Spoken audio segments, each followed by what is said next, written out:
All right. Hi, everybody. This is the day planner lecture. Okay. So I just wanted to go over the day planner, why you're using it, how you use it, what's important about it, and what it will do for you. Okay. So let's get started. Um, so you are required to have a weekly or daily day planner. So that means that when you open up the day planner, that it's either you can see a whole week on the 2 pages, or each day is a separate page. Okay, so however, either way works for me. What I don't want is for you to use a monthly day planner. Those are the bigger ones where there's like a whole 30-day month on the 2 pages. The problem with that is that for what we're going to do, it's not really big enough. Like, you're not going to have enough space to write all the stuff. So what do I want you to do with a day planner? Well, you have a couple options of how you want to use the day planner, but these are the two, I guess, best ways. So the first way is you can look at your assignments, not just in this class, but like in your other classes as well. And I want you to take those assignments from each week. So like, let's say this week, you would go through and look at what are the assignments for this week that I need to complete, or what is the reading that I need to complete. So anything that you need to do, you can even put like go through all the Canvas materials as one of your items. And then you need to look over your week and figure out when you have time to get it done. I would say, when you're working and stuff, so maybe put your work schedule in there so you can kind of clearly see, okay, work happens at these times. When is my free time? So you can kind of get a better idea of, okay, first of all, what your free time looks like. And then you could take your free time and figure out which parts of my free time do I want to accomplish these assignments. Also for your other classes too. So you want to make sure you put all your classes in and all your work in so you have a chance to get everything done. The idea is that if you can try to get through all of your homework and reading for the week before Friday. So like, let's say you look on Monday, you put all the stuff in, schedule everything before Friday to accomplish and get done. So that way over the weekend, you'll have plenty of time to get things, to do whatever you want. Okay, so you can have fun, you can relax, you can hang out with friends, you can do this and that. Instead of waiting until Sunday night to start working on your stuff, or until Monday night to start working on your stuff, which a lot of people do. So if you find that you're one of those people that's like a last minute kind of person where you wait until you have that time pressure to get it done, then you're basically putting yourself in a situation that's risky every single time you turn in work. So like, if you're waiting until the last minute to turn in your assignments, that means that you might put in a bunch of hard work and then not make the deadline, or have a problem right before you're supposed to turn it in, like maybe the internet goes down or something like that. And as if you're in my class, that the internet going down is not a good excuse for you to not turn in your work, because I want you to turn your work in Friday. Because if you have a problem on Friday, you have the whole weekend to resolve it, right? So to me, like, if you're turning in your work so late that you're having a problem the minute before it's due, then that's your problem, not mine, okay? So I'm trying to help you solve that problem so you won't have it. So what I want you to do, schedule that work to be completed before Friday. Get your assignments turned in before the weekend. That way, again, if you have any issues or problems, you can just handle them. You can text me and we can solve it. So you're not waiting to that last minute where you're not going to get credit for it if you have a problem. Does that make sense? So if you wait till the last minute and you can't get it turned in, I'm not gonna help you with that. I'm gonna say, next time, turn it in sooner. And that will make you mad, I'm sure. So if you listen to me now and do your day planner, you just won't have that problem. Okay? The other option is you can take a look at your assignments for the week, and you can write a list of all the assignments you need to complete, and you can put them all on the due date. Okay? So that way you can kind of say, okay, this is when it's due. And then go back and figure out when you're going to get that stuff done throughout the week. And like I said, the goal is to try to get everything done before Friday. And why is that the goal? Why can't it be Saturday? I mean, it can be, I guess. I understand sometimes life happens. Like I don't always get my work done before Friday. Sometimes I'm working on Saturday or Sunday. I don't like to work on Saturday or Sunday, but sometimes my week is really busy, because I actually work several different jobs as well, probably like you guys do. So I'm often really busy working and doing all kinds of stuff during the week, and I don't always get a chance to get my grading done by Friday. But that's my goal every week to try to accomplish that. So that way over the weekend, I do not have to stress. There are some things that I kind of schedule on the weekend purposely because I know that's when I'm going to have time to get it done. But what I try not to do is schedule things in such a way where I'm doing stuff at the last minute. So that way, if I have any problems or issues, I have plenty of time to get help with those issues or to solve the problem before it's due, if that makes sense.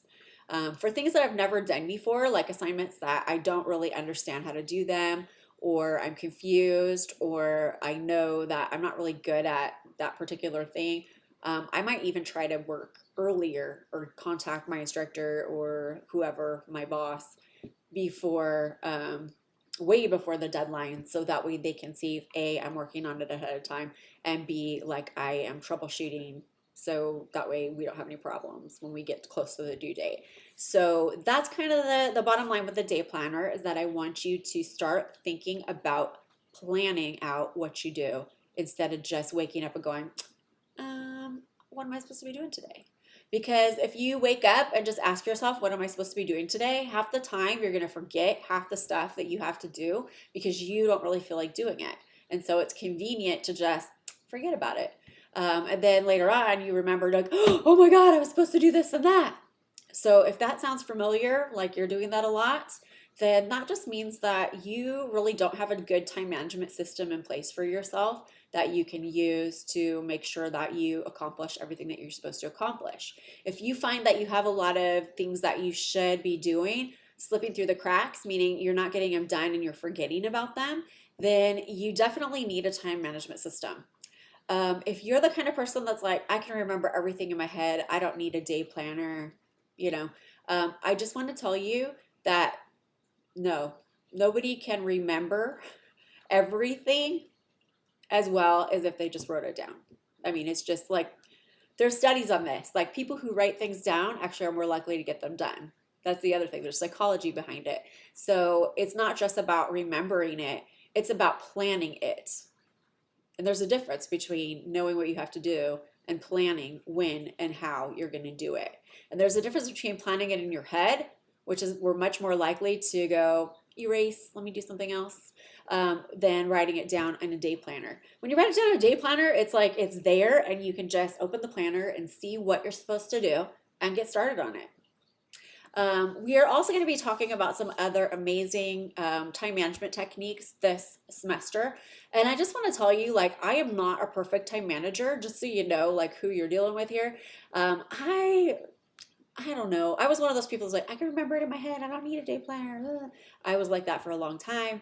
Then I got a day planner and I was like, whoa, this makes a huge difference, actually. I'm getting a lot more done now. Why didn't I use a day planner sooner? After like 10 years of like saying, no, I don't need a day planner.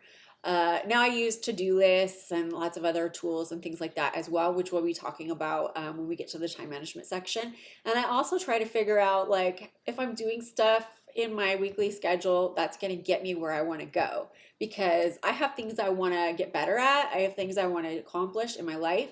But if I'm not working on them like every week, then I'm never going to get there.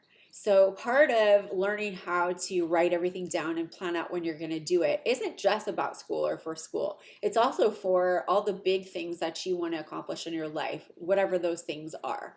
So for me, actually, one of my goals that I decided I wanted to accomplish was I wanted to be a best-selling author. I wanted to write books. And so I actually started setting goals and I started using my planner and I started setting aside time to work on writing and setting aside time to, I guess, write books. And I found that after about, they say 10,000 hours of something and you're an expert. So now I'm an expert in writing and I work on the side doing freelance writing. And I also am a romance author, although I use a pen name, so I don't like to share that because I don't like to mix, like teaching and romance novels, they don't really go together. But what they do, I guess, they do go together in terms of like I'm showing you guys like, hey, if you have something that you want to do, you can do it. You just have to figure out how to work it into your schedule around all the other stuff that you're currently doing so you can continue to learn and grow to become whatever it is that you would like to become. And so, whether that means becoming a better student, or whether that means pursuing a specific career that you're interested in, or whether that means just getting better at a skill that you would like to see yourself get better at, this is for you. I used to be a soccer player. I don't know. I know I don't look like one anymore. This is a long time ago. I don't think I've played soccer since 2001 when I got sick and was no longer able to play soccer. But before that, I played, in college. I got a soccer scholarship in college, and I really wanted to make the Olympic team, and I had all these big dreams and goals, but it didn't quite work out the way that I wanted it to. And sometimes that happens when you have goals for yourself, obstacles get in the way, things happen. Sometimes the obstacles are permanent obstacles that you cannot get around. So I got really sick. I was unable to pursue or finish that goal. So I was like, okay, I need a different goal. I need something else. And so what I decided I wanted to get better at was juggling for soccer. So even though I couldn't like go out and run around and do all that, I was like, I could still juggle. And so I decided I wanted to, and I just picked this arbitrarily, like I just want to learn to juggle for 10 minutes. And I think at the time I could do like 2 minutes, which is pretty good, but I felt like that was my weakest area in soccer, So I started working on that. And what I found was, after about 6 months, I was up to 10 minutes, no problem. And, I probably still have it somewhere in me, like if I pulled out a ball and started juggling, I'd probably be able to go for a couple minutes at least. And who knows, I could probably still do 10 minutes because I don't think you forget how to do, things like that, physical things, right? So, yeah, any type of goal that you would like to accomplish, it's just a matter of figuring out how to incorporate the practice part into your schedule. So, if you want to be a better student, the best thing you could possibly do is practice using your day planner every single week this semester. Trust me when I say that you will notice a huge difference in what you accomplish. Because when you write it down, it makes you 10 times more likely to actually accomplish the item that you write down. Why is that? I guess that's just psychology. Like, it's like making a promise to yourself. It's like why we sign things, let me get your signature. Okay, I signed it. That signature means something. It means this is my word. I'm going to pay this loan I'm taking out. Or I'm going to complete this contract the time that I'm teaching this semester, whatever it is. So when you write that down in your day planner and say, I'm going to read chapters 2 and 3, I'm going to do my discussion this week, I'm going to do my math homework this week. So when you figure out when you're going to do it and you write that down in your day planner and you wake up in the morning and look at your day planner and go, oh, today I've got these things that I want to accomplish, you're more likely to get it done. 10 times more likely. So on that note, I just want to say, even if you feel like you don't need a day planner, please give it a try, give it a solid chance, and see if it doesn't help you. If you find like let's say after 6 weeks, we'll make a 6-week shake, right? Try it for 6 weeks. If after 6 weeks it doesn't work for you and the day planner is just not your thing, then you can stop and see if it makes a difference when you stop. I don't know, most people when we get to 6 weeks, I'm like, okay, is anybody stopping using their day planner? There's always like 1 or 2 people who are like, no, I'm not going to do it anymore. And then over the course of the semester, a lot of those students are like, I shouldn't have stopped doing it. I noticed that my fall off in the class was right about the time I stopped using my day planner. So for some reason, your day planner is like this interactive tool that connects you to your classes. It connects your life and your schedule to the classes that you're currently taking and shows you where you have time to fit in those classes into your schedule. It also shows you if you do not have enough time for classes, which is good to know in this first week because you've got some time before the drop deadline. So if you kind of are doing the day planner and you're realizing like, I'm working 40 hours a week and trying to take 3 classes, I don't have enough time in my week to actually do all this work. Maybe I need to cut back and drop some of these classes. So for a lot of you guys, maybe you are taking on too much. I would say if you're working like more than 20 hours a week and taking more than 2 classes, that you're doing too much. So you might want to take a look at your schedule and see what can go. Maybe drop a class, something like that. Because if you're trying to do too much, it doesn't matter how good you are at planning. If there's not enough time in the day to complete it, you're going to, you're going to fail because yeah, there's only 24 hours in a day and you're only one person and you only have so much energy and you got to decide where you're going to put that energy. And so if school is important and work is important, you know, which one do you think is going to go if you can't do both? Like, which do you think that you would give up on first? And the answer for most people is school, which is sad because you're paying for school. Like, you have put money out for school. Yeah, you're getting money from your job, but it's like you already paid for this class you're taking. So before you get too far into your classes, make sure that you have enough time to do them. And using the day planner from right now, from this second, is going to show you whether you've got time for it or not. Okay? So happy day plannering, and I guess I'll see you in the next video.